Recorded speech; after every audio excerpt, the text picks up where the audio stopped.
మాట ఎవరంటే బీట్లో పెట్టేసుకోండి. పెట్టేస్తానండి.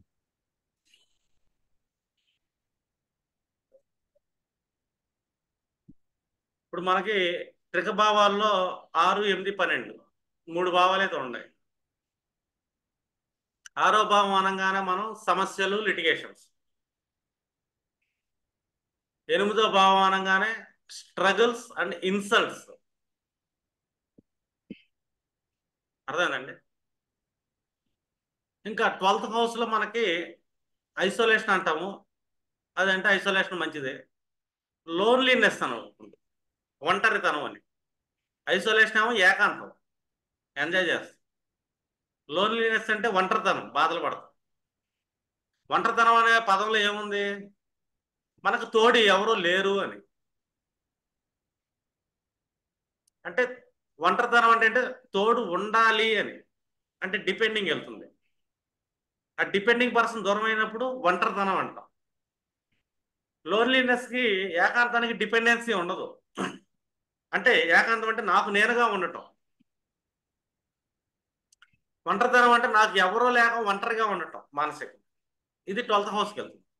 అండ్ లాసెస్ ఒకటి, ఇన్వెస్ట్మెంట్. లోన్లీనెస్, ఇన్వెస్ట్మెంట్ ఒకటి ఉంటుంది.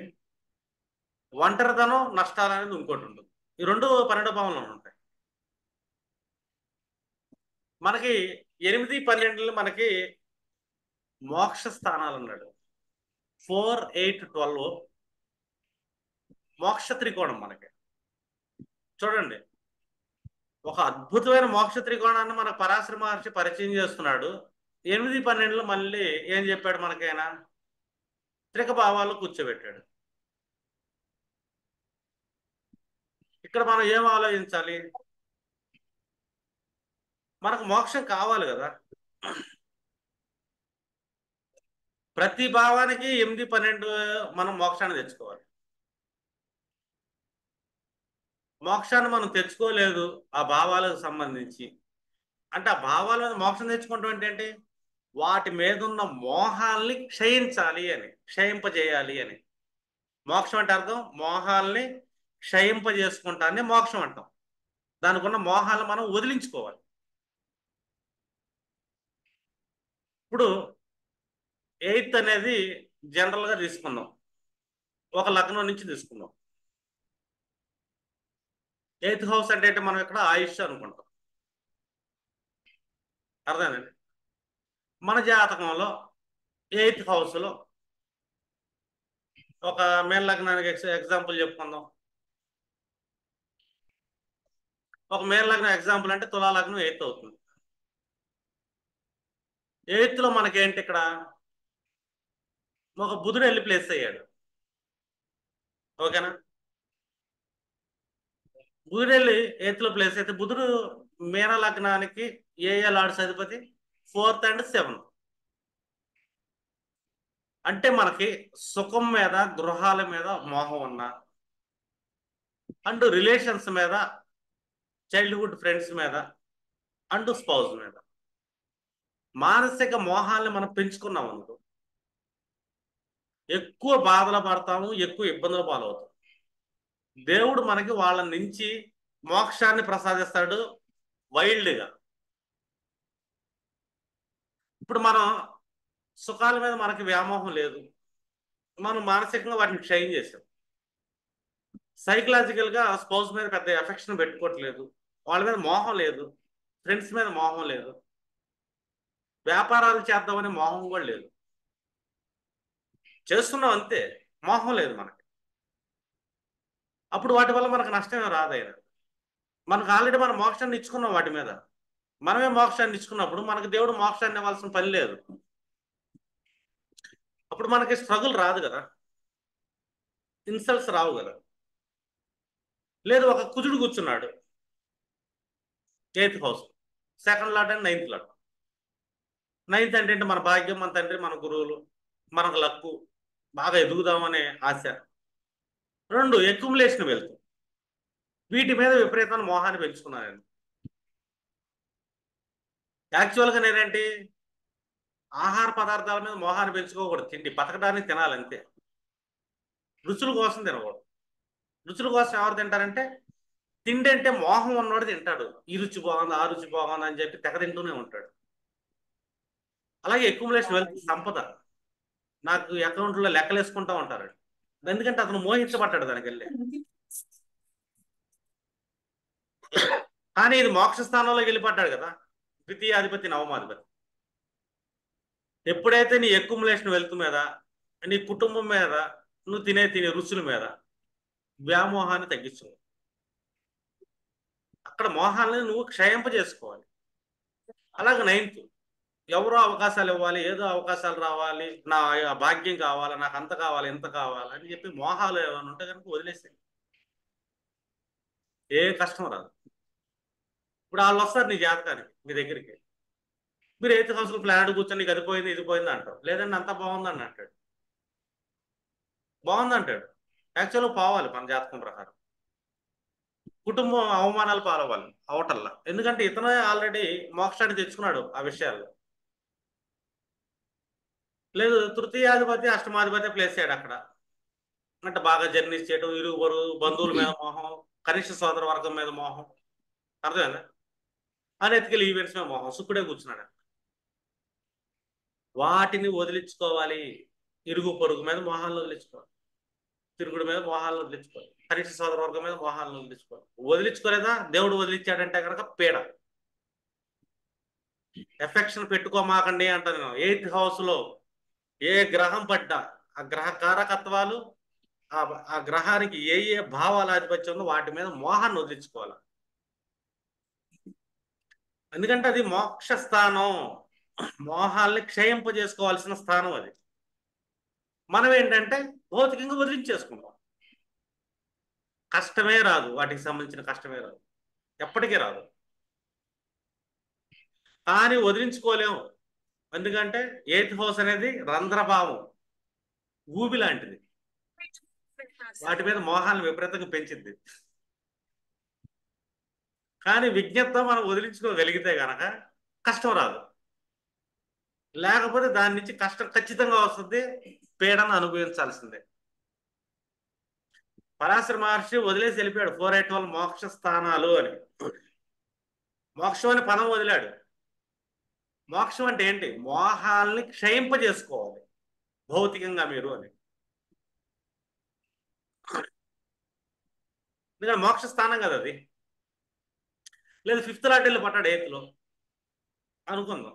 5th అంటే ఏంటి? ప్రేమ, వ్యవహారాలు, అర్థం, సంతానం, వీళ్ళ మీద విపరీతమైన మోహం ఉంటుంది మనకి. వదిలించుకోవాలి, వాళ్ళకి ఫ్రీడమ్ ఇవ్వాలి. వాటి గురించి ఎక్కువ థింక్ చేయకూడదు, విపరీతమైన వ్యామోహం అసలు పెంచుకోకూడదు. కానీ పెంచుకున్నావా, వాళ్ళని, మన ప్రేమని అన్నిటిని కొలాప్స్ చేస్తాడు దేవుడు, పీడనిస్తాడు. ఆల్రెడీ ఇంటిమేషన్ ఇచ్చాడు జాతక చక్రంలో, ఇవి మోక్ష స్థానాలు 4, 8, 12.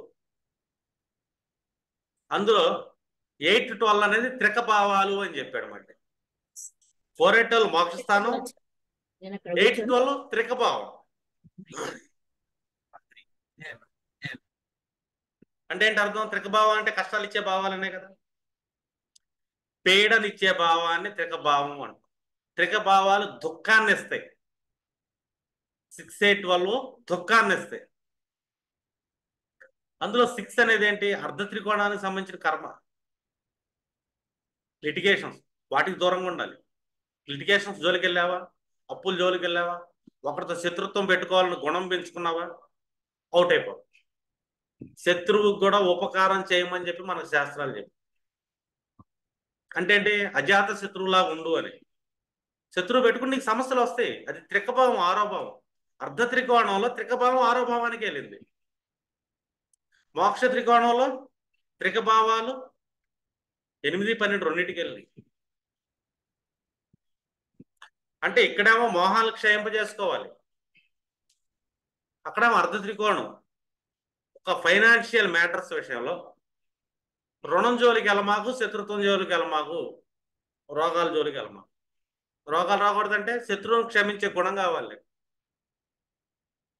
అంటే 6వ భావం ఏంటంటే మనకి డిసిప్లిన్ అని నేర్పిస్తుంది. అదేంటి? అర్ధ త్రికోణంలో ద్వితీయానికి పూర్వకం డిసిప్లిన్. ఎక్కడ? ఫైనాన్షియల్ డిసిప్లిన్ కావాలి. ఫుడ్ డిసిప్లిన్ కావాలి. కుటుంబంతో మనం ఏ విధంగా అయితే బాధ్యతలు తీసుకుంటామో ఆ బాధ్యతలో ఒక డిసిప్లిన్ కావాలి. 6th హౌస్ డిసిప్లిన్ హౌస్, క్రమశిక్షణ హౌస్. ఈ శిక్షణ తప్పాము మనం, అది త్రికభావం అవుతుంది. నువ్వు డిసిప్లిన్ తప్పావా, సమస్యలు వస్తాయి. అప్పులు చేసావా, సమస్యలు వస్తాయి. శత్రుత్వాలు పెంచుకుంటున్నావా, సమస్యలు వస్తాయి. అది త్రికభావం అయింది అర్ధ త్రికోణంలో. పూర్వపుణ్యస్థానం అది ద్వితీయానికి, అంటే జ్ఞానస్థానం, ఫైనాన్షియల్ నాలెడ్జ్ అంటాం. అంటే డిసిప్లిన్, టైం టేబుల్ అంటే డిసిప్లిన్. అందుకే త్రికభావాలు అర్ధ త్రికోణంలో 6వ భావాన్ని ఇచ్చాడు, మోక్ష త్రికోణంలో 8, 12 భావాలను ఇచ్చాడు. 8, 12 భావాల్లో ఏ ప్లానెట్ పడ్డా దాని గురించి మోహాలను క్షయింపజేసుకోవాలి. 6వ భావంలో ఏ ప్లానెట్ పడ్డా ఆ భావకారకత్వాలు ఒక డిసిప్లిన్ మెయింటైన్ చేయాలి. అక్కడి నుంచి శత్రుగుణాలని, దానికి సంబంధించిన రుణాలని తెచ్చుకోకూడదు. అందుకే త్రికభావాలను మనం ఎంత బ్యాలెన్స్ చేస్తామో హ్యూమన్ లైఫ్ అంత బాగుంటుంది. మీరు ఈజీగా చెప్పొచ్చు, మీరు ఇక్కడ వీటికి సంబంధించిన మోహాలు ఏమైనా ఉంటే వదిలేసుకోండి అని, ప్రయత్నించండి అని చెప్పాలి. అదే remedy, main remedy, root cause remedy అంటాం. ఆ సోదరులు ఇట్లా చెప్తారు, పని పాట లేదు ఆస్ట్రాలజర్స్కి, వాళ్ళు ఏదో 4 పుస్తకాలు ఏదో అనుకుంటారు. మళ్ళీ వస్తారు, ఈసారి రేటు పెంచి చెప్తాం మనం. అప్పట్లో 5,000 చెప్పారంటే ఇప్పుడు 20,000 నా ఫీజు. ఇప్పుడైనా మళ్ళీ అదే చెప్తా, మళ్ళీ మీరు మోహాలు క్షేమ చేసుకోండి అని. ఎందుకంటే మంది అదే. ఎందుకంటే త్రికభావం మనకు అదే చెప్పింది. ఎందుకంటే పరాశర మహర్షి మ్యాజిక్స్ మీరు కనిపెట్టండి. మనకేమి ఇచ్చాడు? 4 త్రికోణాలు ఇచ్చాడు. ధర్మ త్రికోణం, అర్ధ త్రికోణం, కామ త్రికోణం, మోక్ష త్రికోణాలు. అలాగే 3 కేంద్రాలు ఇచ్చాడు. ఒకటి కేంద్రాలు, ఫణపరాలు, అపోక్లేమాలు. ఈ 3 కేంద్రాలేమో వయసు రీత్యాలతో ఏజ్ ఫ్యాక్టర్స్. ఈ త్రికోణాలేమో ఒక హ్యూమన్ లైఫ్ లో సిస్టమేటిక్ ఫ్యాక్టర్. ఒకటే వయసు వెళ్తుంది, ఇంకోటేమో సిస్టమ్ వెళ్తుంది.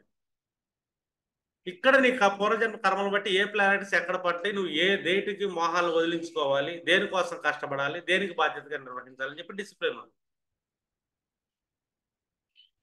ఇదే చిన్న డిఫరెన్స్ ఆస్ట్రాలజర్స్. అందులో త్రిషణయాలు ఏమి ఇచ్చాడు, త్రికాలు ఏమి ఇచ్చాడు అనేది ఇంపార్టెంట్. త్రిషణయాలేమో 3, 6, 11 ఇచ్చాడు. మెజారిటీ పార్ట్ దేనికి ఇచ్చాడు? డిజైర్స్ కి ఇచ్చాడు. కామత్రికోణానికి ఏమో త్రిషణాయం ఇచ్చాడు, మోస్ట్ డేంజర్ అది. కామత్రికోణం మళ్ళీ 6వ భావం కామన్గా ఇచ్చాడు. మళ్ళీ డిసిప్లిన్, ఫైనాన్షియల్ డిసిప్లిన్ లేదనుకో త్రిషణాయము దెబ్బతింటుంది, త్రిషణాయం యాక్టివేట్ అయితే. అదే ఫైనాన్షియల్ డిసిప్లిన్ లేదు, 6వ భావానికి డిసిప్లిన్ కావాలి, త్రికము యాక్టివేట్ అయింది. అందుకే 6 రెండింటికి కామన్ అయింది, త్రిషణాయానికి, త్రికానికి. మనకి 6 హౌసెస్ లో 5 హౌసులు డేంజర్ అయిపోయినాయి. ఒకటేమో హింసనే పేరుని దుఃఖాన్ని ఇస్తుంది, ఇంకొకటేమో భయంకరమైన సమస్యలు ఇస్తుంది. అంటే 3, 6, 11 మోస్ట్ డేంజర్ 6, 8, 12తో పోల్చుకుంటే. అంటే కామన్గా 6 డేంజర్ అయిపోయింది 8, 12తో పోల్చుకుంటే. 8, 12తో మనం కంట్రోల్ చేయొచ్చు, లేదనుకో దుఃఖాన్ని ఇస్తుంది అది. దుఃఖము అని గుర్తుపెట్టుకోండి, ఏడుపు ఒకటే తక్కువ. ఒక్కొక్కళ్ళకి ఆగా దుఃఖం వచ్చినప్పుడు గొంతులోకి ఏదో అడ్డం పడినట్టు ఉంటుంది. ఏడుపు రాకుండా గొంతులో ఒక భయంకరమైన శివుడు గర్ల కంటుడిలాగా ఒకటి అడ్డం పెట్టింది, దాన్ని దుఃఖం అంటాం. కక్కలేమో మింగలేము. అంటే దుఃఖం అంటే కక్కలేము, బయటికి చెప్పుకోలేము, లోపల మింగుడు పడదు, దాన్ని దుఃఖం అంటాం. అంటే ఏడుపు రాదు, గొంతులో ఆగిపోద్ది. అలా ఆగిపోయేటట్టు చేసేది 8, 12. ఆయన ఆల్రెడీ చెప్పాడు ఇది మోక్ష స్థానం అని. అంటే ఇక్కడ పడ్డ గ్రహాలు, ఏ భావాలైనా, ఏ గ్రహాలైనా దాని కారకత్వాలు, ఆ భావాలు. ఇప్పుడు గురుడు కారకత్వాలు అష్టమంలో పడ్డాడు అంటే సంతానం మీద మోహం పెంచుకోమా. ఫస్ట్ గురు కారకత్వం. సంపదల మీద మోహం పెంచుకోమా. 2 అర్థమైనా, స్నేహాల మీద మోహం పెంచుకోమా. ఇవి గురు కారకత్వం. 2 గురుడు ఏ భావాలుగా ఆధిపత్యం అయ్యాడో తెలియదుగా, వాళ్ళ లగ్నత్వం, ఆ కారకత్వం. వీటిని క్షయింపజేయాలి. గురుడు ఏంటి? 8, 12లో పడితే సెల్ఫ్ నీకు నువ్వుగా సాధనతో వాటిని వదిలించుకోవాలి అని. నేను వదిలించుకోలేను, ఎందుకంటే అక్కడ లగ్న బలం సరిపోదు, అష్టమంలో సెల్ఫ్ కాన్ఫిడెన్స్ సరిపోదు. ఇక్కడ గురువు సహాయం తీసుకోవచ్చు. దాన్ని వదిలించుకోగలిగితే ఆ సెక్టార్స్ అన్నీ ఇతను దుఃఖాన్ని ఆ సెక్టార్స్ వల్ల దుఃఖం రాదు, లేదా ఏ సెక్టార్స్ వల్ల దుఃఖం వస్తుంది. ఇది 8, 12. 8 నుంచి దుఃఖం వస్తుంది, 12 నుంచి నష్టాలు వస్తాయి. మళ్ళీ సపరేట్ ఉండే కదా. 12 చేసేది ఒంటరితనాన్ని ఇచ్చింది, నష్టాన్ని ఇచ్చింది. 8 అంటే దుఃఖాన్ని ఇచ్చింది, అవమానాన్ని ఇచ్చింది. వాటిని వదులుకోలేకపోతే వీళ్ళే మనకి క్లయింట్స్. వదులుకోలేని వాళ్ళే పెయిన్ తట్టుకోలేక మనకి క్లయింట్స్గా మారుతారు. సీరియస్, జోకేం కాదు. అంటే ఏ స్థానాన్ని పరాశరి ఏం చెప్పాడు ఆ స్థానాలకి మళ్ళీ ప్లస్ ఇచ్చాడా మైనస్ ఇచ్చాడు. మీరు చూడండి 159 త్రికాల్లో లేదు, త్రిషడాయిల్లో లేదు. ఎందుకంటే అది ధర్మస్థానం, అదృష్టం, లక్. ఇప్పుడు చాలా మంది అంటారు 9th హౌస్లో పంచమాధిపతి పడ్డాడు అనుకోండి, పూర్వజన పుణ్యాధిపతి వెళ్ళి కూర్చున్నాడు, మంచి సంతానం వల్ల అదృష్టం వస్తుంది నీకు అంటాడు. అదృష్టమే రాదు. 5th లాట్ని 9th లో ప్లేస్ అయ్యాడు అనుకుందాం. 9th ఏంటంటే యాక్చువల్గా లక్ ఇచ్చేది. ఈ లక్ 9th అనేది దేనికి ఇస్తుంది? లక్ దేనికి 9th? నా లగ్నానికి, నా తనువుకి, నా వ్యక్తిత్వాన్ని. 5th లార్డ్ 9th లో కూర్చుంటాం వల్ల నేను సమ్ లెర్నింగ్ వల్ల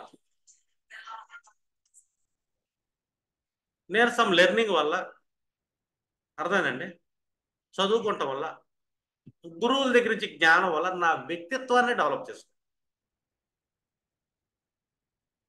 2nd lord in 9th house నా కుటుంబం వల్ల, నా కుటుంబ సంస్కారం వల్ల, దాని యొక్క జ్ఞానం వల్ల, 9th అంటే జ్ఞానం, మళ్ళీ నా వ్యక్తిత్వాన్ని డెవలప్ చేసుకుంటున్నా. నా లక్ అది. దేనికి లక్? అది నీ వ్యక్తిత్వానికి 9th house. 3rd house 9th house నా జర్నీస్ వల్ల, నా ఇరుగు పొరుగు వల్ల, పుస్తక పఠనం అంటాం 3rd హౌస్, డాక్యుమెంటేషన్. దీనివల్ల నా వ్యక్తిత్వాన్ని నేను మార్చుకున్నాను, నా వ్యక్తిత్వంలో డెవలప్మెంట్ చేసుకున్నాను. 4th లార్డ్ 9th హౌస్ నా గృహం వల్ల, నా మదర్ వల్ల, నా ప్రైమరీ ఎడ్యుకేషన్ వల్ల నా వ్యక్తిత్వం develop. 6th lord 9th house నా ఎనిమీస్ వల్ల కూడా నేను నా వ్యక్తిత్వం డెవలప్ చేసుకున్నాను. నేను చేసే అప్పుల వల్ల నాకు జ్ఞానం వచ్చింది, చెయ్యాలి చేయకూడదని వ్యక్తిత్వం డెవలప్ చేసుకున్నాను. నేను అప్పు చేయకూడదని, అప్పులు చేస్తే ఎన్ని ఇబ్బందులు పడతాను, శత్రుత్వాన్ని పెంచుకుంటే ఎన్ని ఇబ్బందులు పడతానని జ్ఞానం వల్ల నా వ్యక్తిత్వం డెవలప్ చేసుకున్నాను. 6th lord 9th house. 7th lord 9th house నా చైల్డ్హుడ్ ఫ్రెండ్స్ వల్ల, నా వ్యాపారాల వల్ల, నా స్పౌజ్ వల్ల నా వ్యక్తిత్వం డెవలప్ అవుతుంది. వాళ్ళు నా లక్. దేనికి లక్? నీ లగ్నాన్ని కాపాడుతున్నారు. నీ లగ్నంలో ఏముంటుంది? నీ తనువులో నీ వ్యక్తిత్వం ఉంటుంది ఫస్ట్. లక్ అది. దేనికి లక్ అంటే నీకు లక్ అంతే. నీకు డబ్బు వస్తుంది, నాకు అది వస్తుంది, ఇది వస్తుంది చెప్పకూడదు ఇక్కడ. 9th జస్ట్ నీకు లక్ మాత్రమే. అంటే నీ వ్యక్తిత్వాన్ని, నీ పర్సనాలిటీ డెవలప్మెంట్కి ఇవి సోర్సెస్ అవుతున్నాయి. 8th లార్డ్ 9th హౌస్ నేను ఒక ఇంజనీరింగ్ సెక్టర్ వల్ల, లేకపోతే ఏ రా డిపార్ట్మెంట్లో కానీ, ఏ ఇన్సూరెన్స్ డిపార్ట్మెంట్లో పనిచేయడం వల్ల, లేకపోతే ఇలాంటి అకల్ట్ నాలెడ్జ్ వల్ల, జ్యోతిష శాస్త్రం వల్ల, రహస్య విద్యల వల్ల, ఒక జ్ఞానం అనేది రావటం వల్ల నాకు నా పర్సనాలిటీని నేను డెవలప్ చేసుకున్నాను. అదే నా లక్, అంతే. అది లక్ కోసం అలాగే చూడాలి. ఎందుకంటే 9th హౌస్ మోస్ట్ ఇంపార్టెంట్ మనకి లక్ కోసం. మన లక్ ఎక్కడ ఉంది? ఇక్కడ మనం, మనకి లక్ అంటే నా వ్యక్తిత్వానికి లక్. ఇంకా చాలా లక్కులు ఉంటాయి మనకి. 9th లార్డ్ 9th హౌస్ నా పితృదేవతల వల్ల, నా పూర్వీకుల వల్ల, నా తండ్రి వల్ల, నా గురువుల వల్ల నా వ్యక్తిత్వం డెవలప్ అవుతుంది. 10th లార్డ్ 9th హౌస్ నేను పనిచేసే ఆఫీసులో పెద్ద పెద్ద అధికారులు నేను రోల్ మోడల్గా చూసుకుంటున్నాను. నా వ్యక్తిత్వాన్ని నేను డెవలప్ చేసుకుంటాను. అది నా లక్. ఎందుకంటే నా సెల్ఫ్ ఏదైతే ఉందో పర్సనాలిటీ డెవలప్మెంట్ ఏదైతే ఉందో ఆ పర్సనాలిటీ డెవలప్మెంట్కి ఈ 10th హౌస్ కారకత్వాలు కారణం అవుతున్నాయి. 11th లాంటి 9th హౌస్ నేను ఎన్జిఓ యాక్టివిటీస్ చేయటం వల్ల 10 మందికి సేవలు చేయటం వల్ల అర్థమైందా? నా ఒక వయసులో నా సహచరులలో చైల్డ్హుడ్ ఫ్రెండ్స్ ఏం కాదు, కో ఎంప్లాయీస్ అయి ఉండొచ్చు, మనకి ఇరుగు పొరుగు వాళ్ళు కూడా అయి ఉండొచ్చు. అర్థమైందా? వాళ్ళ వల్ల నా పర్సనాలిటీ నేను డెవలప్ చేసుకుంటాను. వాళ్ళు నేను నా రోల్ మోడల్గా ఫీల్ అవుతా, నేను నా నాలెడ్జ్ని గెయిన్ చేసుకుంటాను వాళ్ళ నుంచి. 12th లాంటిన్ 9th హౌస్ నేను చాలా దూర ప్రయాణాలు చేయడం వల్ల అర్థమైందా, పెద్ద పెద్ద ఆధ్యాత్మిక గురువులను కలవటం, అంటే హైలీ స్పిరిచువల్ గురువులు ఎవరైతే ఉంటారో వాళ్ళు 12th హౌస్లో ఉంటారు. మతధర్మ గురువులు 9th హౌస్లో ఉంటారు. 12th లాంటిన్ 9th హౌస్ వాళ్ళ వల్ల నేను జ్ఞానాన్ని సంపాదిస్తున్నాను. ఎందుకంటే జ్ఞానస్థానం అది 9th అనేది స్పిరిచువల్ జ్ఞానస్థానం. ఫస్ట్ స్పిరిచువాలిటీ వేరు, ఈ స్పిరిచువాలిటీకి జ్ఞానం అది. ఈ గురువుల వల్ల నేను స్పిరిచువల్ నాలెడ్జ్ని సంపాదించడం వల్ల నా వ్యక్తిత్వాన్ని నేను మార్చుకున్నాను, నా పర్సనాలిటీని. 9th హౌస్ అంటే మనకి ఎక్కడ లక్ వస్తుంది? మన పర్సనాలిటీ డెవలప్మెంట్కి. ఇది పెద్ద అదృష్టం ఏం కాదు. మన పర్సనాలిటీ డెవలప్ అయితే దాంతో మనం అదృష్టంగా మారే ఛాన్స్ ఉంటుంది. అంటే ఈ భావాలన్నీ 9th హౌస్లో ప్లేస్ అవటం వల్ల అవి సోర్సెస్గా మనకు మారినాయి. లేదా 9th లాంటి సమ్ అదర్ ప్లేస్, 9th లాంటి 8th హౌస్ ఆస్ట్రాలజీ వల్ల నేను మళ్ళీ నా వ్యక్తిత్వం డెవలప్ చేసుకునే ఛాన్స్ ఉంటుంది. బిజినెస్ వల్ల అలాగా 9th లాంటి అక్కడ ప్లేస్ చేయడు. ఇదంతా నా పర్సనాలిటీ డెవలప్. ఇలాగ మీరు 9th హౌస్ ఎలా చెక్ చేయాలి? అలాగే ప్రతి భావానికి 9th ఉంటుంది. ఇప్పుడు ఒక పర్సన్ నాకు బాగా డబ్బులు కావాలని అంటాడు, ఫైనాన్షియల్ డెవలప్మెంట్ లేదు, ఏం చేద్దాం అంటాడు. Okay, very good. 2nd హౌస్కి 9th హౌస్ ఏమైందంటే 10th హౌస్. ఏదైనా పని చేయనా నీకు డబ్బులు వస్తాయి. నీ లక్ ఎక్కడ ఉంది? పని చేస్తేనే. ద్వితీయానికి అర్ధ త్రికోణం 2 6 10లో 9th హౌస్ ఉంది కదా, భాగ్యాన్ని వచ్చేది 10th హౌస్. పని చేయ డబ్బులు వస్తాయి. ఏం పని చేయాలండి అంటే ఓకే, ఇది మంచి ప్రశ్న. 2nd లాట్ ఎక్కడ ప్లేస్ చేయడం వస్తుంది?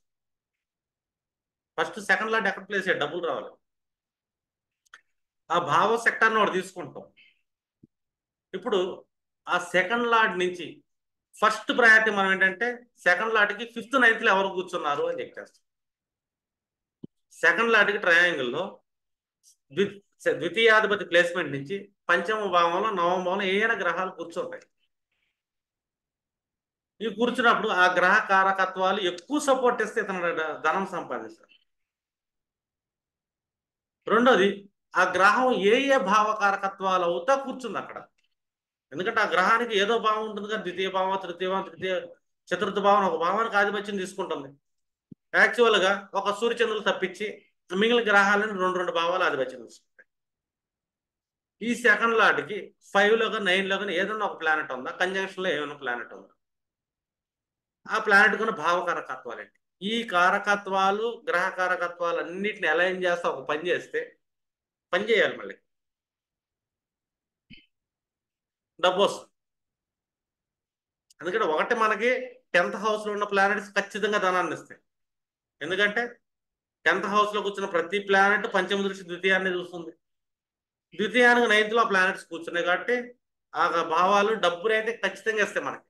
అదొకటే కాదు, డబ్బు రావడానికి, డబ్బే రావాలంటే ద్వితీయ భావాధిపతికి 159లో కాంబినేషన్ ఉన్న వాళ్ళని ఎత్తుక్కోవచ్చు, ఖచ్చితంగా డబ్బు వస్తుంది. ఎందుకంటే అది లక్, భాగ్యం. ఒకటేమో 9th హౌస్, దాంట్లో కూర్చున్న గ్రహాలన్నీ దేనికి కారణం అవుతున్నాయి? మన పర్సనాలిటీ డెవలప్ చేయడానికి కారణం అవుతుంది.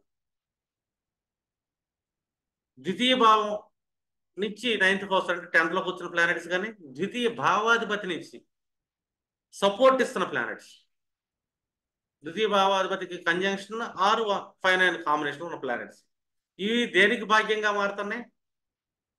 ఇతనికి భాగ్యం కావాలి, సపోర్ట్ చేస్తున్న ప్లానెట్స్ ఏంటి? ఆ కారకత్వాలకు సంబంధించిన పనులు చేశాడు అనుకోండి, ఫైనాన్షియల్ స్టెబిలిటీ ఇస్తుంది, ఖచ్చితంగా ఇస్తుంది. యాక్చువల్గా ద్వితీయ భావానికి కాంబినేషన్ ఉన్న గ్రహాలు ఫుడ్ కూడా ఇష్టపడతారు. ఎందుకంటే మన భాగ్యం ఎక్కడ ఉందని. ఇప్పుడు నాకు థర్డ్ హౌస్ భాగ్యం కావాలి, 11th లో చూసుకుంటా.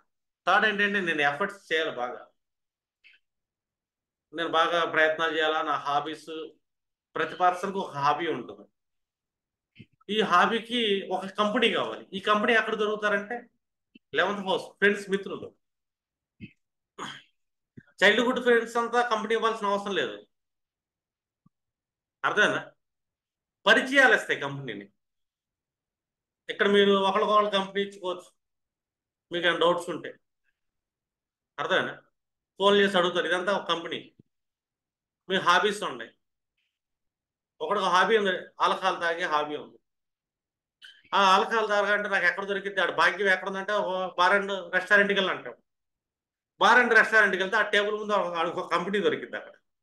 అది 11th పరిచయాలు. అటు భాగ్యం అది. వీటి దగ్గర ఒక పెగ్గుకే డబ్బులు ఉండే. ఆ ఒక పెగ్గు తాగితే ఎదురు కంపెనీ వాడు, సరే పోయి డబ్బులు ఏమి నేను తాగిస్తాను, ఈ 2 పెగ్గులు కూడా తాగంటాడు. కంపెనీ అది. అంటే ఆ భాగ్యం ఎక్కడ ఉంది అని.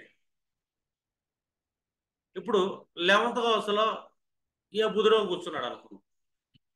ఇతనికి ఆల్కహాల్ అలవాటు ఉంది, వైన్ బార్ షాప్కి వెళ్ళాడు.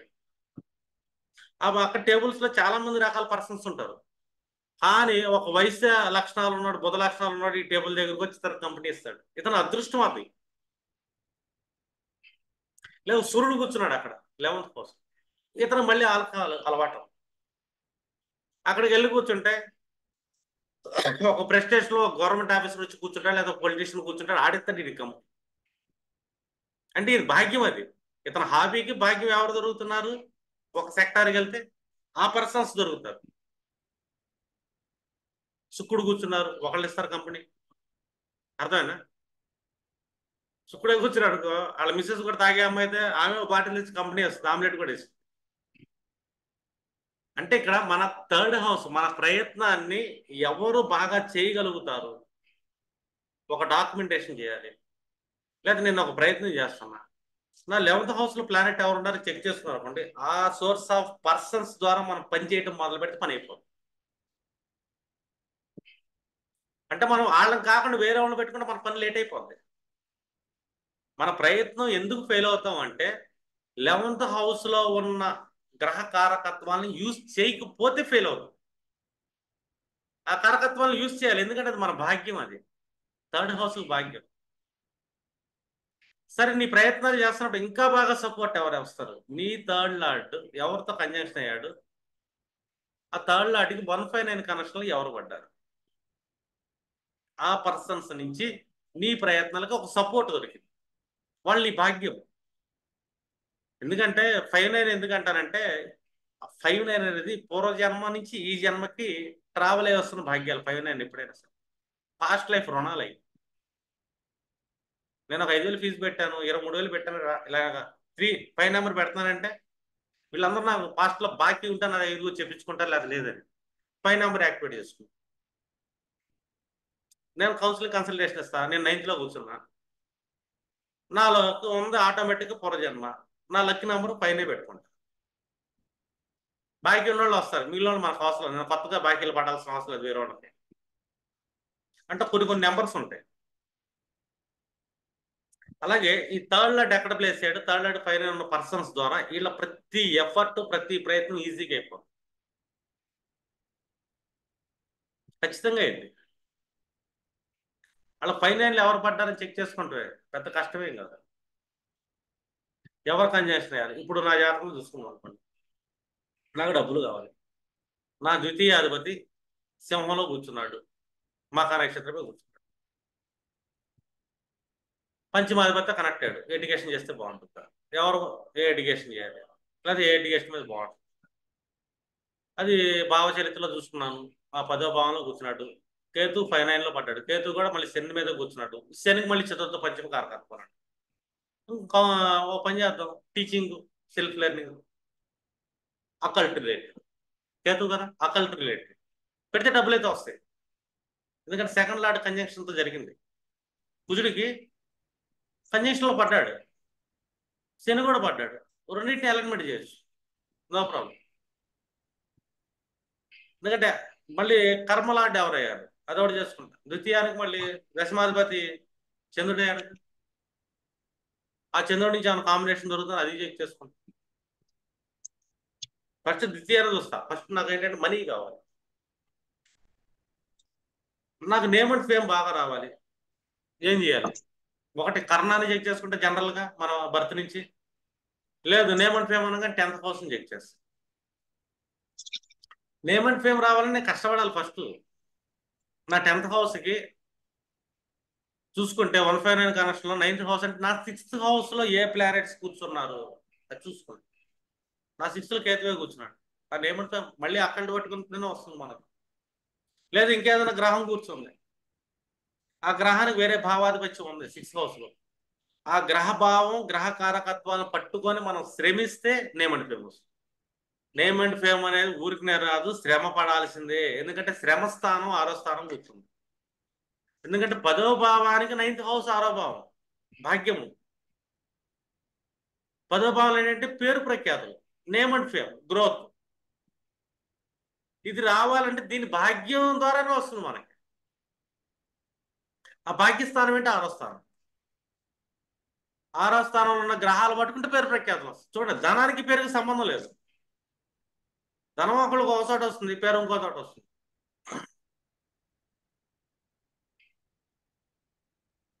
అలా మనం ఏంటంటే పేరు ఒకళ్ళకి ఒక చోట రావచ్చు, ధనం ఒక చోట రావచ్చు. ఇప్పుడు నాకు సుఖం కావాలి. ఒక పర్సన్ మీకు గృహం కావాలండి అంటాడు, నా గృహ యోగం ఎప్పుడు అంటాడు. వెరీ గుడ్, బాగుంది. గృహం అనగానే మనం ఏంటంటే 4/8/12 అతను 8th హౌస్లో ఉన్న ప్లానెట్ దశ నడుస్తుందా, 12th నడుస్తుంది దశ నడుస్తుందా, 12th భావాధిపతి నడుస్తున్నాడా. ఇది జనరల్గా మనం ఏంటంటే చెప్తాం మనం. ఏది? ఈ గృహ యోగానికి ఇలా దశలు బాగుంటాయి నాయన అని. 8th హౌస్లో నీకు ప్లానెట్ నడుస్తుంది, నీకు ఇల్లు కొనే అవకాశం ఉంటుంది అంట. 12th హౌస్లో అయితే ఇంకా బాగా కొంటాం నాయన అని చెప్పారు. ఎందుకంటే 12th హౌస్ ఇన్వెస్ట్మెంట్ అవుతుంది, ఖర్చు అవుతుంది. 4th భాగ్యస్థానం అవుతుంది, 9th హౌస్. అవటం లేదండి అంటాడు.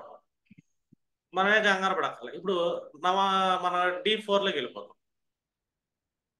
అక్కడి నుంచి ఏ ప్లానెట్ కూర్చుంది 4th హౌస్ నుంచి 9th హౌస్, 12th హౌస్ భావం ఏమైంది D4లో చెక్ చేసుకుంటాం. ఆ 4లో కూర్చున్న ప్లానెట్ కానీ 4th లాంటి కానీ బాగున్నాడని చూస్తాం.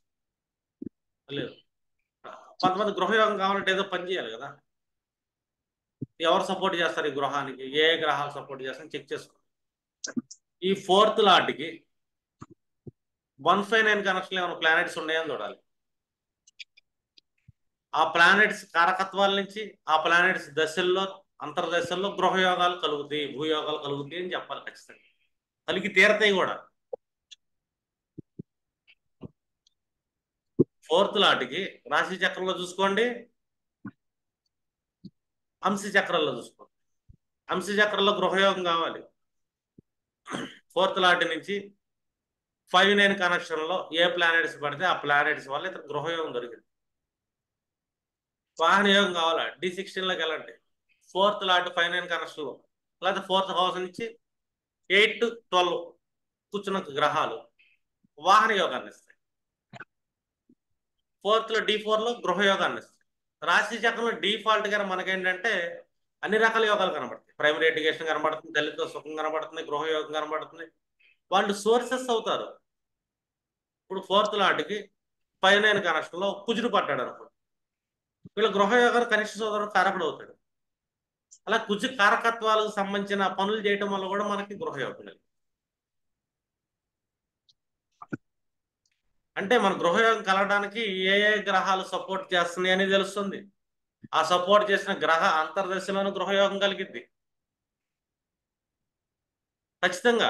ఎందుకంటే 9th అనేది లక్ కాదు మనకి. 5th అనేది మన పూర్వపుణ్యం. 9th లో మన పూర్వపుణ్యం యొక్క ఫలితం కూడా ఉంటుంది. అంటే భావోద్భావం వీళ్ళు ఇద్దరు చిరసగం చేసుకుంటారు 5/9. వీళ్ళల్లో వాళ్ళు ఉంటారు, వాళ్ళల్లో వీళ్ళు ఉంటారు. ఎనీథింగ్, సంతానం ఎప్పుడు కలిగిద్ది, సంతానం ఉంటుందా, ఇమీడియట్లీ చూస్తే మన D7లోకి వెళ్ళిపోండి. 5th లాట్ ఎక్కడ కూర్చున్నాడు, సపోర్ట్ చేస్తుంది ఎక్కడ, 5th భాగ్యస్థానం లగ్నం. నీ లగ్నంలో ఉన్న గ్రహ దిశలో కూడా సంతానం కలిగింది. లగ్నంలో గ్రహం నడుస్తుంది, సంతానం ఖచ్చితంగా ఇచ్చే అవకాశం ఉంటుంది. ఎందుకంటే నీ 5th అది. లేదా నీ 5th లాట్ ఎక్కడ కూర్చున్నాడు, ఆ ఫిఫ్త్ లాట్కి 5, 9 ఏమైనా ప్లానెట్లు ఉంటాయి, వాటి అంతర్దశలో కూడా కలిగే అవకాశం. ఇలా D7లోకి వెళ్ళి ఇంకా డీప్కి వెళ్ళాలండి, ఖచ్చితంగా కనబడుతుంది యోగం. ఎందుకంటే 5, 9 ఉన్న ప్లానెట్స్ సపోర్ట్ చేస్తాయి, అపోజిషన్ చేసే ప్లానెట్స్ ఇప్పుడు మనకి. ఆ భావం నుంచి 6, 8 ఉన్న ప్లానెట్స్ అపోజిషన్ చేస్తాయి. ఆ భావం నుంచి అపోజిషన్, నాకు ఇల్లు కావాలి, 12th హౌస్లో ప్లానెట్ అపోజిషన్ చేయొచ్చు. అంటే 12th హౌస్ ఏంటంటే 4కి 12 ఏమవుతుంది, థర్డ్. లగ్నాథ్ థర్డ్, మన 4కి 12 అయింది, అపోజిషన్ చేస్తుంది. మన థర్డ్కి 8th ఏమవుతుంది, 10th హౌస్ అవుతుంది, అంతే కదా. అది అపోజిషన్ చేసే అవకాశం ఉంటుంది మన గృహం రాకుండా. మన 4కి 8th ఏమవుతుందంటే ఆల్మోస్ట్ అంతేలే. ఈ 7 అంటే 11th అయింది లగ్నాథ్. 4 అక్కడి నుంచి అష్టమ భావం, 11th హౌస్. 4 అక్కడి నుంచి షష్ఠ భావం, 4th నుంచి 9th. ఇదేంటంటే 9th కానీ 11th కానీ మనకు అపోజిషన్ చేస్తాయి ప్లానెట్స్ గృహం రాకుండా. మనం ఏమనుకుంటాం, 9th హౌస్లో ప్లానెట్ చేసి నడుస్తుందండి, నా గృహం యొక్క అనుకుంటున్నానండి, నాకు ఇంకా గృహం రావట్లేదండి అంటారు. నిజంగా అంటారు. భాగ్యస్థానంలో ప్లానెట్ నడుస్తుంది, నాకు అనుకున్న పని అవ్వట్లేదు, నేను ఇల్లు కొనాలి అనుకుంటున్నా, కొనలేకపోతున్నా, డబ్బులు అయితే వస్తున్నాయి, ఇల్లు కొనలేకపోతున్నా అంటాడు. అపోజిషన్ చేసింది అది, ఆరో భావం కదా. అప్పుడు ఒక అలైన్మెంట్ అవ్వచ్చు, ఇల్లు లోన్ కోసం ట్రై చేయండి, లోన్ మీద ఇల్లు కొనండి అయిపోతారు. ఎందుకంటే 6th మనం ట్రిగ్గర్ చేయాలి ఇక్కడ, లోన్ అనే ట్రిగ్గర్. యాక్చువల్ 9th కూర్చున్న దశ నడుస్తుంది, ఈ ఇల్లు కావాలి, కొనలేడు, డబ్బులు ఉంటాయి. డబ్బులు ఉన్న కొనలేరండి, మీకు పని అవ్వదు, నచ్చదు, ఏది చూసిన దాన్ని లోన్ మీద కొంటాను ట్రై చేయండి, పని అయిపోద్ది, ఆ తర్వాత లోన్ తీర్చుకోండి డబ్బులతో అని చెప్పి మనం ఒక సజెషన్ ఇవ్వాలని. అలైన్మెంట్ అంటారు. అంటే ఏ ప్లానెట్ బలంగా ఇస్తుంది, సపోర్ట్ చేస్తుంది, ఏ ప్లానెట్స్ ఆపుతుంది. లేదనుకో ఈ అప్పుకి పోదాం అనుకున్నాడు అనుకుంటే, ఓ పని చేయండి, పలానా కొన్ని రోజులకి దశ అయిపోతుంది, మీకు ఆ భావం నుంచి సపోర్ట్ చేసే దశ వస్తుంది కాబట్టి ఆ టైంలో మీకు పని అయిపోద్ది అండి చెప్పి. ఇప్పుడు 7th హౌస్ అపోజిషన్ చేసేదంటే 6th కూర్చున్న గ్రహాలు అపోజిషన్ చేస్తాయి 7th నుంచి. 2nd లో కూర్చున్న గ్రహాలు అపోజిషన్ చేస్తాయి 12th లో కూర్చున్న గ్రహాలు. అంటే 2, 12, 6, 2, 6, 12లో ప్లానెట్స్ నడుస్తున్న వివాహం కానీ అర్థమైనా. వివాహం అవ్వాలంటే వివాహాధిపతి నుంచి 5, 9లో కూర్చున్న గ్రహాలన్నా సపోర్ట్ చేయాలి. నవాంశలో మళ్ళీ వివాహాధిపతి సప్తమాధిపతి నుంచి 5, 9లో కూర్చున్న గ్రహాలు సపోర్ట్ చేయాలి. వచ్చినప్పుడు వివాహం అయిపోద్దని చెప్పచ్చు. దానికి ఇంకా చాలా సోర్సెస్ ఉంటాయి వివాహం అనగానే. చంద్రుడు పలానా రాశిలో పుట్టాడు, ఆ నక్షత్రం నుంచి 11వ నక్షత్రం మహాదశ వచ్చిందా, అర్థమైనా. అలాగే మనం 1, 7 మెరీడియన్ పాయింట్ నుంచి ఇది ట్రయాంగిల్లో గురుడు ఏమైనా సంచరిస్తున్నాడా అండ్ ఈ దశ, ఇవన్నీ కోఆర్డినేషన్ అయితే మనం ఈవెంట్ డేట్ ఇవ్వచ్చు. పలానా మంత్లో అయ్యే ఛాన్స్ ఉందండి, మీకు వివాహం ఖచ్చితంగా అవుతుంది.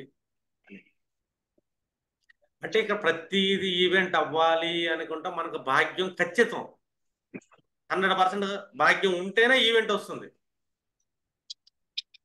భాగ్యం లేకుండా ఈవెంటే రాదు. ఎందుకంటే మనం పొందే ప్రతి కష్టం మన పూర్వజన్మ డిసైడ్ చేస్తుంది, మన ప్రారంభం డిసైడ్ చేస్తుంది. మనం ఫలితం పొందలేకపోతున్నామన్నా రాశి చక్రంలో ప్రారంభాలే డిసైడ్ చేస్తాం. ఫలితాన్ని పొందాలన్నా 5, 9 కావాల్సిందే. ప్రతి భావానికి 5, 9 ఉంటుంది. అందులో ప్రతి భావంలో 9th అనేది మన లక్. మీరు 12 భావాలని ఇండివిజువల్గా చూసి ఈ పీరియడ్లో మీకు లక్ వస్తుందండి, ఈ భావానికి సంబంధించి ఫలితాన్ని పొందుతారు అని చెప్పాలి. ఆ పర్టికులర్ పీరియడ్లో ఈ భావానికి సంబంధించి కష్టం వస్తుంది అని చెప్పాలి 6, 8 నుంచి. అర్థమైనా. ఆ భావానికి కష్టం 6, 8, 12లో ఏమైనా ప్లానెట్స్ పట్టాయి ఆ భావం నుంచి. 4th నుంచి 8th హౌస్ అనుకుందాం, 4th నుంచి 8th హౌస్ మనకు 11th అయింది కదా. 11th సమ్ గ్రహాలు కూర్చున్నాయి అంటే ఇక్కడ నాకు గృహం కావాలి, 11వ భావంలో ఏదో గ్రహం కూర్చుంది, అర్థమే. ఆ గ్రహానికి భావాలు ఉంటాయి, దానికి సంబంధించిన మోహాన్ని క్షయింపజేసుకొని మీకు గృహం వచ్చిందని చెప్పండి. అంటే రివర్స్ ఇంజనీరింగ్. 11th లో గ్రహం కూర్చుందండి. లేదు 12లో అంటే 3వ భావంలో గ్రహం కూర్చుంది. 3, 11 భావాల్లో ఏ గ్రహాలైతే కూర్చున్నాయో ఆ గ్రహాలకు సంబంధించిన మోహాల్ని క్షయింపజేసుకుంటే నీకు సుఖం దొరికింది. 4th అండ్ నీకు పీస్ ఆఫ్ మైండ్ కావాలి కదా. నీ పీస్ ఆఫ్ మైండ్ కావాలంటే, నీకు గృహం కావాలంటే, డొమెస్టిక్ లైఫ్ చాలా బాగుండాలి, ప్రశాంతంగా ఉండాలి. నువ్వు ఇంట్లో హాయిగా నిద్రపోవాలి. నీ ఇంట్లో నీకు నిద్ర పట్టకపోతే దానంత దరిద్రం భూమి మీద లేదు. ఆ నిద్ర పట్టాలి అంటే నిద్ర పట్టకుండా చేసేది మాత్రం 11, 3లో కూర్చున్న గ్రహాలు నిద్ర పట్టలేవు. వాటి ఆలోచనల వల్ల మనిషికి మనశ్శాంతి పోతుంది. ఎందుకు ఎందుకు పోతుంది మనశ్శాంతి అంటే, అది 4th కి 8, 12 అయింది. 4th భావానికి 8, 12, 3rd అండ్ 11th. మేష లగ్నం 4th హౌస్ మనం కర్కాటకం అనుకున్నాం. కర్కాటకా నుంచి అష్టమ భావం తెచ్చుకుంటే మనకు కుంభం అవుతుంది. కుంభంలో ఏ ప్లానెట్ కూర్చుంది, ఆ ప్లానెట్ భావ కరకత్తానండి. దాని మీద మోహాలు తీసేయండి, లెట్ గో అని అండి, అయిపోయింది. 3వ భావంలో ఏమైనా గ్రహాలు కూర్చున్నాయి, దానికి సంబంధించిన భావాలను కూడా మనసులో తీసేయండి. మోహం పెట్టుకోమాకండి వాటి మీద, క్షయాన్ని తీసేయండి. పీస్ ఆఫ్ మైండ్ ఖచ్చితంగా ఉంటుంది. వీళ్ళ పీస్ ఆఫ్ మైండ్ పోగొట్టేది 2 గ్రహాలు, 3వ భావంలో 11వ భావంలో. ఒకటేమో పీస్ ఆఫ్ మైండ్ పోగొడుతుంది. పీస్ ఆఫ్ మైండ్ కావాలి. 12th హౌస్లో ఏం ప్లానెట్ కూర్చుంది, పీస్ ఆఫ్ మైండ్ కావాలి, ఐసోలేషన్, మెడిటేషన్. 12th హౌస్ ఇలా 12th హౌస్లో ఏదైనా గ్రహం కుజుడు కూర్చున్నాడు, రాహు కలిసి కూర్చున్నాడు, నీ పీస్ ఆఫ్ మైండ్ కావాలి. జిమ్ చేయ డైలీ. కుజుడు కూర్చున్నాడు, కేతుతో కనెక్షన్ అయ్యాడు, యోగా చేయి, సీరియస్. లేదు శని కూర్చున్నాడు 12th హౌస్లో, వాకింగ్ చేయి. లేదు గురువు కూర్చున్నాడు, ఏదైనా గ్రంథం పఠించు, ధర్మం గురించి మాట్లాడు. శుక్రుడు కూర్చున్నాడు, నైట్ పబ్కి వెళ్ళు, పార్టీ చేయి, లేడీస్తో రొమాన్స్ చేయి. అంటే నీకు 12th హౌస్లో ఏ ప్లానెట్ కూర్చుంటే ఆ పనులు చేస్తే నీకు మనశ్శాంతి ఉంటుంది. ఆ పనులు చేయలేదు, నీకు మనశ్శాంతి ఉంటుంది. 11, 3లో ఏ గ్రహాలు ఉన్నాయో వాటికి సంబంధించిన మోహాలు వదిలేసే మనశ్శాంతి ఉంటుంది. 1 పనిలో కూర్చున్న పనులను చేయాలి, 3, 11లో కూర్చున్న గ్రహాల యొక్క పనులను మానేయాలి. అప్పుడే మనశ్శాంతి దొరికింది. ఒకటేమో భాగ్యం మనశ్శాంతి ఇవ్వడానికి, ఇంకోటేమో అభాగ్యం మనశ్శాంతి లేకుండా చేసేది. అభాగ్యాల మీద మోహాలు వదిలేసాయి. ఇలాగ ప్రతి భావానికి మీకు 12 భావాలు, నీకు ఏ భావం పొందాలన్నా ఏం వదలాలి, ఏది ఇస్తుంది. ఒకటి వదిలితే ఒకటి ఇస్తుంది. మనం బిజినెస్ భూమి మీద మొత్తం వ్యాపారం. నీకు ఒకటి కావాలంటే దానికి సంబంధించిన ఛార్జీలు చెల్లించాల్సింది. కొనుక్కోవాలి, ప్రతిదీ కొనుక్కోవాలి. మనం ఇచ్చిపుచ్చుకుంటామే అంటే కొనుక్కుంటే చేతనైతే ప్రతి భావాన్ని మనం పొందొచ్చు. కొన్ని వదలాలి, ఏది వదలాలి, ఏది పట్టుకోవాలి అన్నది ఆస్ట్రాలజీ వల్లే తెలుసు. అది పరాశర మహర్షి ఆల్రెడీ మనకు చాలా స్పష్టంగా చెప్పాడు. భావోద్భావం ఫిలాసఫీ చెప్పాడు, ధర్మార్థ కామ మోక్ష త్రికోణాలు చెప్పాడు, త్రిషడాయాలు చెప్పాడు, త్రికాలు చెప్పాడు. ఈ తప్పించి మనం బేసిక్స్ తప్పించి ఉప్పు కారాలు తప్పించి ఏం వాడతలే. ఎక్స్ట్రా ఎసెన్స్ ఏవి, ఉప్పు కారాలు పర్ఫెక్ట్గా వాడగలిగితే కూరలు చాలా బాగుంటాయి. పెద్ద పెద్ద మసాలాలు ఏమి అక్కర్లా, జస్ట్ ఉప్పు ఎంత వేయాలి, ఆ వస్తువుకి కారం ఎంత వేయాలి, అది ముందు అలా కూరగా గుణం ఏంటి. వంకాయ వండాలి, వంకాయలో డిఫాల్ట్గా ఉప్పు గుణం ఉండాలి. సాల్ట్ తక్కువ వేసి వంకాయ ఉండాలి, సాల్ట్ తక్కువ వేసి ములక్కాయ ఉండాలి. మనం అన్ని కూరల్లో బంగాళదుంపలు వేసినట్టు సాల్ట్ వంకాయలు వేసాను, ఉప్పు కసం అయితే బంగాళదుంపలు ఎంత ఉప్పు వేసినా చాలు. దాని గుణం ఏంటి అంటే కాయ గుణాన్ని బట్టి మనం ఉప్పు కారాలను వాడటం తెలియాలి. ఆస్ట్రాలజీ కూడా అంతే.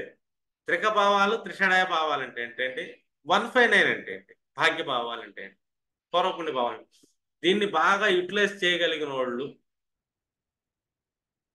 The best astrologers.